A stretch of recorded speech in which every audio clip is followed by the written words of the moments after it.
Sa Magic Palayok, luto'y nalalasa dahil pagmamahal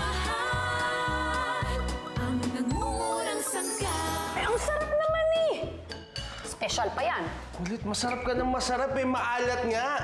Nag-complain na yung customer mo. Come to us, Cookie. Papa, sorry. Cheers to our victory! Nasa atin uli ang mana ni Cookie. Mamatay na recipe. Eh, baka naman yung customer ang mamatay sa sama ng lasa ng lulutuin ko. Mang Cardo? Kayo po si Richard Cruz? Oo, Cookie. Ako si Richard Cruz. There you are! Saan ka ba Araw ka na namin hinahanap. Hinahanap ko rin po kayo na wala nga po kayo. Kaya po hinahanap ko kayo. Hindi ko naman po kayo nakita. Aba, ay kasalanan pa namin. Sinisi mo pa kami. Sorry po, Auntie. Pwede mo ba, huwag niyo nang pagalitan yung bata? Bakit ka nakikialam? Sino ka ba? Patulong ko kasi sa akin yung pamangkin niyo na hanapin kayo. Ako nga pala si Richard Cruz. Richard Cruz po? Talaga po? Oo. Pero pwede mo kong tawagin Cardo. Let's go na, Cookie! It's getting late. Halika na! Niña Bonita, anong problema? May nakilala po kasi akong mama dun kanina sa park. Kapangalan din po niya ang papa ko. Realmente? Hindi ba dapat maging masaya ka? Malay mo ang mamang yun ang tunay mong papa. Hindi po siya yung papa ko. Isa lang po yung gusto kong maging papa. At walang iba, kundi si Papa Ricky. Entiendo. Alam ko kung bakit ka nagkakaganyan. Naaalala mo ang iyong Papa Ricky at nananabik ka na makita siya at magkasama kayong muli, si? Nung marinig ko na pinipage nila ang pangalan niya, akala ko po si Papa Ricky na yun. Akala ko po magkakasama na ulit kami. Ay, por favor. Esperanza, niña. Huwag kang mawawalan ng pag-asa. Magkakasama kayo ng iyong Papa Ricky. Cookie! Paalam mo na sa ngayon. Adios por ahora. Makoy! Yan, anong ginagawa niyo dito? Sumama ka na sa amin sa restaurant? Ha? Papagalitan na kasi ni Sir Jude si Ate Pilar. Dahil pakalat ang luto niya. Alam namin na ikaw lang ang makakatulong kay Ate Pilar. Naku, hindi ako pwedeng sumama sa inyo. Hindi rin ako papayagan ni na Auntie Yvonne. Paano ngayon yan? Baka matanggal sa tabraho si Ate Pilar. Sandali lang, ha?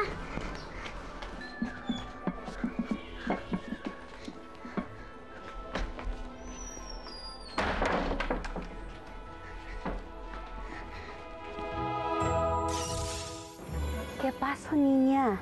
Ano ang problema? Palayok, may papakausap sana ako sa'yo. Palayok, pwede bang tulungan mo si Ate Pilar? Kailangan ka po kasi na sa restaurant. No puedo. Ikaw ang nagmamay-ari sa akin at hindi mo ako pwedeng basta-basta na lang ipasa sa iba. Natatandaan niyo pa po ba nung nabubuhay si Mama? Hindi ba't ginamit ka rin po niya noon para tumulong sa ibang tao? Yun din po ang nais ko, Palayok. Gusto kong tulungan mo si Ate Pilar sa pamamagitan mo. Pero paano ka kung mapupunta ako kay Pilar? Palayok, huwag niyo na po akong alalahanin. Kaya ko na po yung sarili ko. Mas kailangan ka po ni Ate Pilar. Bien. Estoy de acuerdo. Alang-alang sa'yo, Cookie. Payag ako. Salamat, Palayok. The best ka talaga.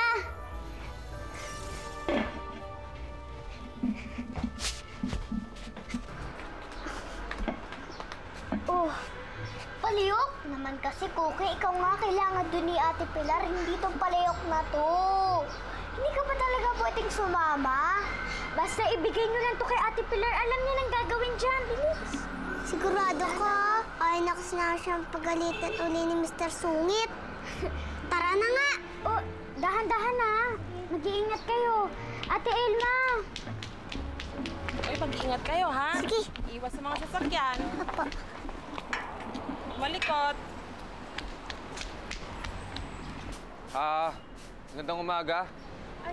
Nandiyan ba si Yvonne Ledesma? Ay, nandyan po.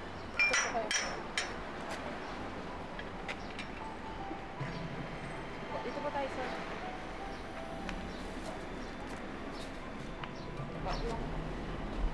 Kayo po? Ikaw rin? Cookie! Cookie, saan ka ba kasi? Sinong kausap mo dyan? Oh! Ikaw na naman. Aren't you the guy from the amusement park? Anong ginagawa mo dito? You're stalking us, aren't you? Nandito kasi ako para kausapin si Yvonne Ledesma. I'm Yvonne Ledesma. Anong kailangan mo? Nabalitaan ko kasing namatay na si Isadora. Kayo daw yung kumukub sa anak niya. Ano ngayon sa'yo? Gusto ko sana makita yung bata. Bakit? Ako kasi ang tatay niya.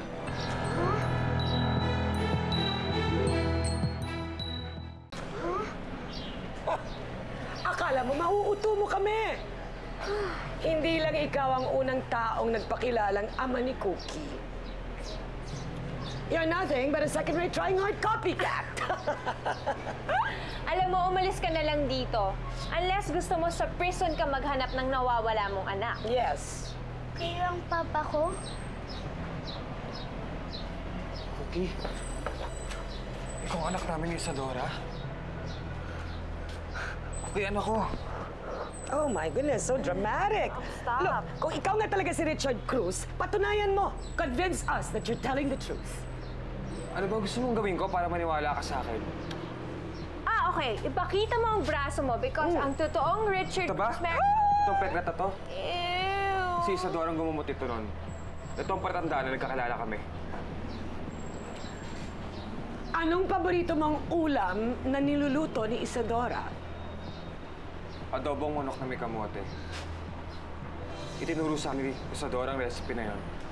Kung gusto mo, pagluluto kita. Okay, eto na lang. Kung ikaw talaga si Richard Cruz, di pakitahan mo kami ng magic. Yes, we want to see magic. Uy, I'm rich.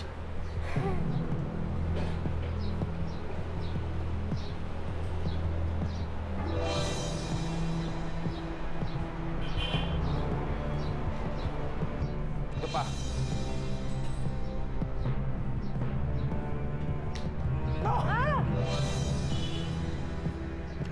Lumayas ka sa pamamahay ko, oportunista ka, impostor ka. I am not impressed. Elma, buksan mo ang Cookie! gate. Bakit mo kasi pinapasok to? Maniwala ka sa akin. Ako ang tatay mo. Nandito ko para kunin ka. Ate Pilar, pinabibigay ito sa'yo ni Cookie.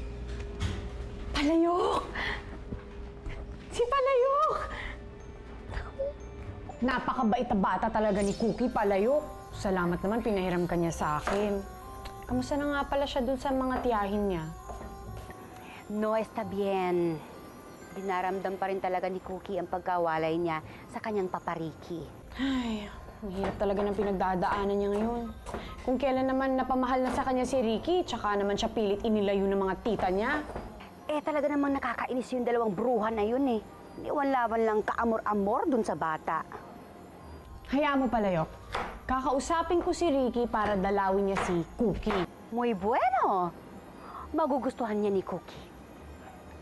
Pero sa ngayon, tapusin na muna natin to, ha? Kasi naghihintay na yung pinaka-importante nating customer sa labas!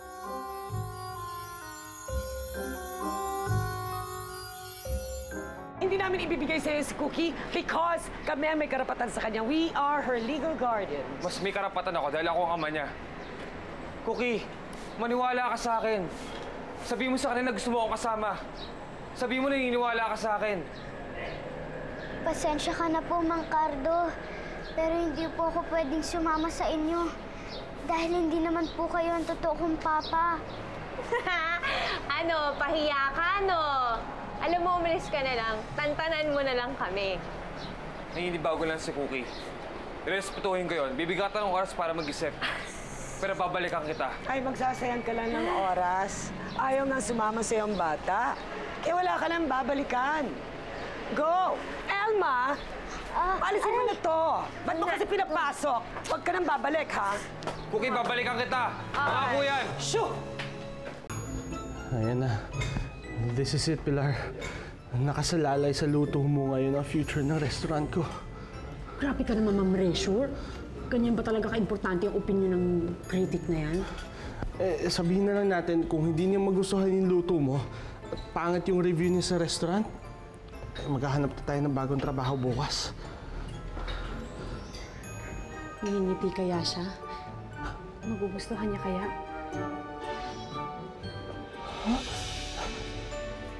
Ngumiti siya. Happy! Nagustuhan niya yung luto mo, Pilar. Ngumiti siya!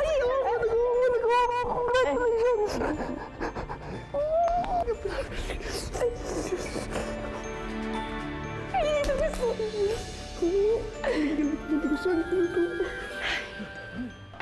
Alam mo, hindi kita maintindihan, Cookie. Ang sabi mo, may peklat sa braso yung Mangkardo, tsaka marunong mag-magic. Tsaka, marami siyang alam na ang tanging papa mo lang nakakaalam. Ba't ay maniwala na siya ang tunay na papa mo? Ate Elma, malay ko po ba kung nagsasabi ng totoo si Mang Cardo? Basta po para sa akin, si Papa Ricky lang po ang papa ko. At miss na miss ko na rin po siya. Paano nga kung nagsasabi ng totoo si Mangkardo? Mas papaniwalaan ba yung lalaking nagsinungaling sa'yo? Ate Elma, kaya lang naman po niya yung ginawa kasi po mahal niya ako at mahal na mahal ko rin po siya. Thank you talaga sa tulong mo kanina, Palayok. Naku, kung hindi ka dumating, siguro nasisante na ako sa trabaho ko. Eres bienvenido, chica. Walang anuman, Pilar. Alam mo, kung nakita mo lang yung laki ng ngiti sa mukha ni Jude kanina, masayang-masaya siya! Kaya ka ba masaya dahil nakita mo siyang masaya? Uy, iba na yan, Pilar. Talaga, Palayok ha? Pati ba naman ikaw? Tumigil ka nga. Niña, hindi ba nga may kasabihan? Nada es imposible. Bakit? May mga rekados na sa tingin natin ay hindi naman nababagay kapag pinagsama mo. Pero kapag niluto mo maayos at mabuti, naku, muy bien sa panlasa.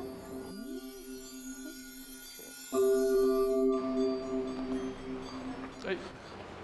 Morning, sir. Jude. Oh, Lo. Alis ka ulit? Tagal na tayo hindi nagkikita.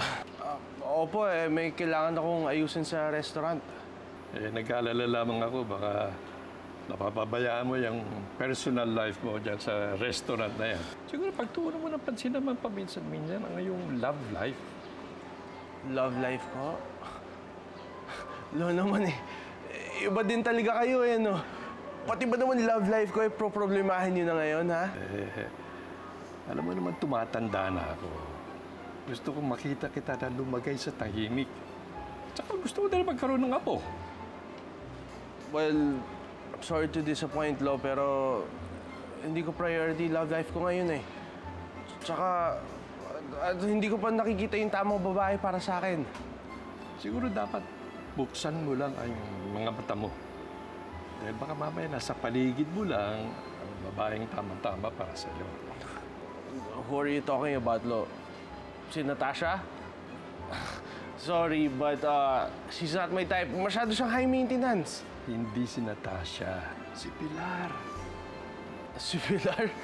Lo naman Mas lalong hindi niyo ho alam ang sinasabi ninyo. Si Pilar. Anyways, I have to go ahead, Lo. Ingat ka. I'll see you tonight. Sipa ka na din Matutuwa ka, basta ka na maraming tanong.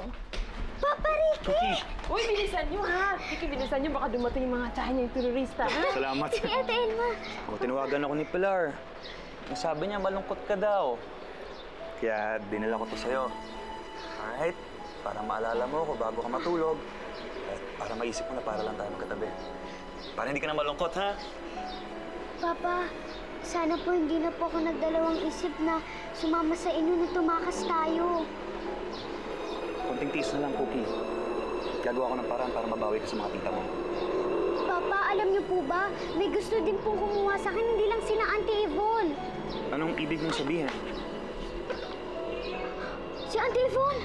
Cookie! Balikan kita, Cookie, ha? Sige po. Magiging pamilya tayo ulit, ha? Opo. Cookie, nasan ka na ba? Ay, Cookie! Po, Auntie Yvonne. Ano naman ang ginagawa mo rito? Sino na naman ang kausap mo? Mag-isa lang po ako dito. O siya, doon ka na sa kwarto. Doon ka lang, ha? Ano, nakapag-usap ba kayo ng Papa Ricky mo? Nakwento mo ba sa kanya si Mang Cardo? Naku, wala nga pong pagkakataon, Ate Elma. Kasi po, biglang dumating si Auntie Yvonne. Alam mo, naawa ko sa'yo. Ang liit-liit mo pa, pero para ka nang nakabilanggo sa bahay na to. Kaya kung akong tatanungin mo, sasama na ako dyan kay Mang Cardo. Maski hindi siya ang gusto mong papa, kahit pa paano, kakawala ka din sa mga tiyahin mo. Sungit.